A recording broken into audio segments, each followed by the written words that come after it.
At 6:30 p.m. on July 29th, 2023, a 15-year-old girl named Talia Davila Diaz. Talia lived in a tiny, isolated village in Peru that was literally in the middle of the Amazon rainforest. She wanted to go get a grapefruit and bring it inside and make juice for her family. Talia was scared. Over the last couple of weeks, people in Talia's village had been claiming they were seeing these shadowy figures lurking in the tree line with these bright green eyes that would occasionally seem like they were hunting the people of the village. The rumor around the village was that these shadowy figures were actually pelacaras, which translates literally to face peelers. People in Talia's village believed that pelacaras were foreigners who would kidnap locals and cut their throats and peel the skin of their face off and then sell their body fat on the black market. They began performing nightly patrols to keep the villagers safe. And so after taking one more look around, she took a breath and then rushed out to the tree. She grabbed a grapefruit, and as she was turning around, now standing between her and her back door were these two hulking dark figures. One of them was like so tall it was practically the size of a tree, and they both had these piercing,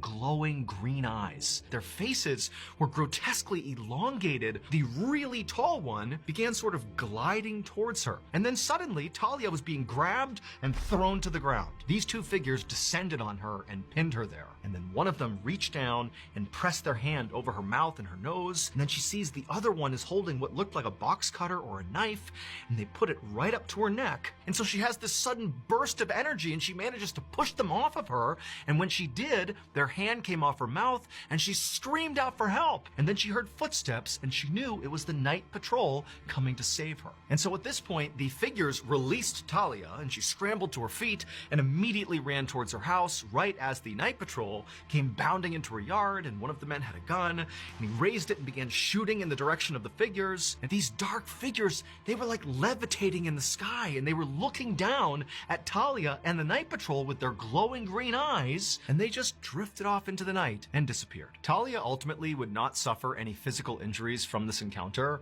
but mentally she was a wreck. And in fact, ultimately,